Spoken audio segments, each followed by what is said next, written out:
क्या है रवीश की ट्रेनिंग? कैसे पहुंचा रवीश दूसरे देश? क्या दूसरे देश में पकड़ा जाएगा रवीश? हेलो दोस्तों, मैं हूं स्प्रिया, मैं हूं आज के लिए आपकी होस्ट और दोस्त। और आज खबर लेकर आई हूं फिल्म ब्लैक टाइगर के बारे में।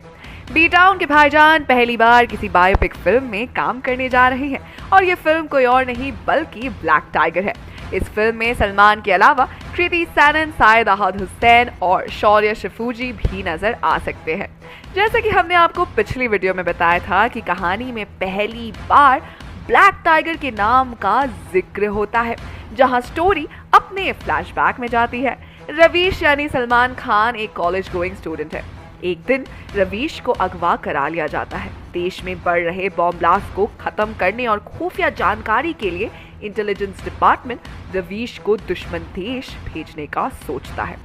रवीश और उसके पापा घर आते हैं। दोनों खाने की टेबल पर भी काफी खोए खोए से रहते हैं।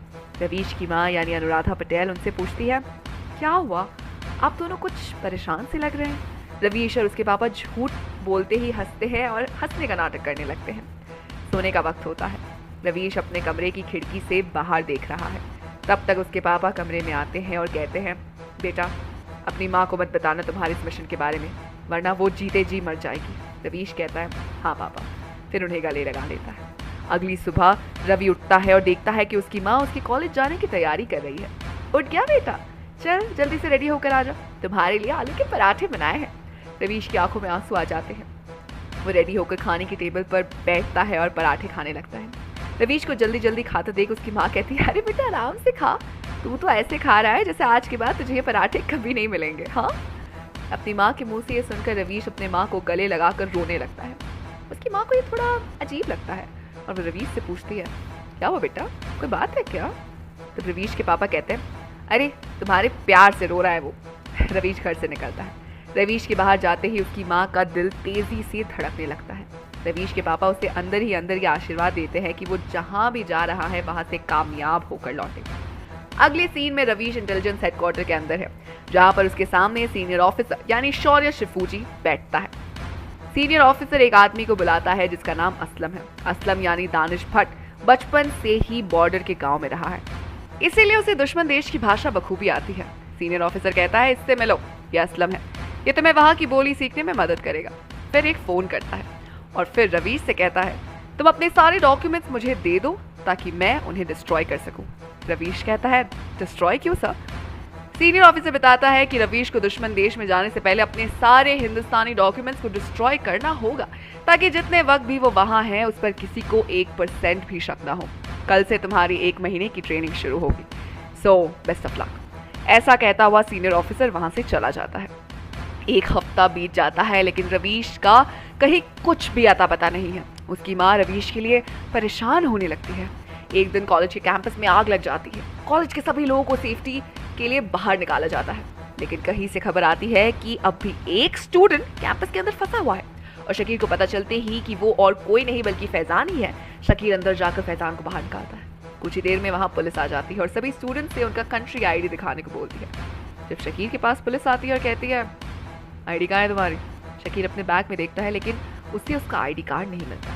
पुलिस शकीर पर शक जाहिर करने लगती है। तब तक पीछे से फैजान आता है और शकीर का आईडी कार्ड देते हुए कहता है, ये रहा इनका आईडी कार्ड, वहाँ गिर गया था। पुलिस वेरीफाई करके चली जाती है। फैजान शकीर को अपनी जान बचाने के लिए शुक्रिया अदा करता है। एक दिन फैजान शकीर को अपने घर बुलाता है। शकीर फैजान के बताए पते पर पहुंचता है और सामने देखता है कि एक बहुत बड़ा बंगलो है। शकीर अंदर जाता है। सोफे पर फैजान बैठा हुआ और टेबल पर शराब रखी हुई। शकीर को देखकर फैजान कहता है, आइए भाईजान, आप ही का इंतजार था।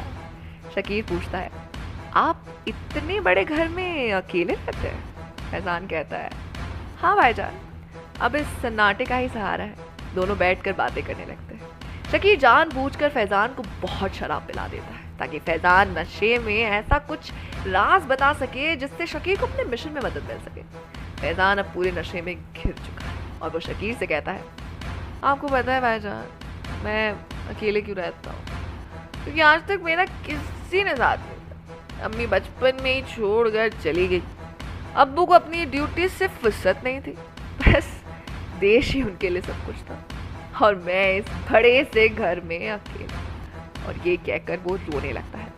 जब फैजान सो जाता है तो शकीर पूरे घर की तलाशी लेता है, जहां से उसे अलग अलग तरीके की बंदूकें और कुछ ऐसे डॉक्यूमेंट की कॉपी मिलती है जिसमें शकीर यानी रवीश के देश का जिक्र है।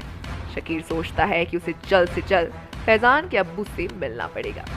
क्या मिल पाएगा शकीर फैजान के अब्बू से? जानने के लिए बने रहिए हमारे साथ और स्टोरी से जुड़े अपनी राय हमें कमेंट सेक्शन में जरूर बताइएगा। साथ ही अगर आपको वीडियो पसंद आई हो तो इसे लाइक कीजिए, दोस्तों के साथ शेयर कीजिए और फिल्मी दुनिया से जुड़े रहने के लिए सब्सक्राइब कीजिए हमारे चैनल बॉलीग्राड स्टूडियोज को।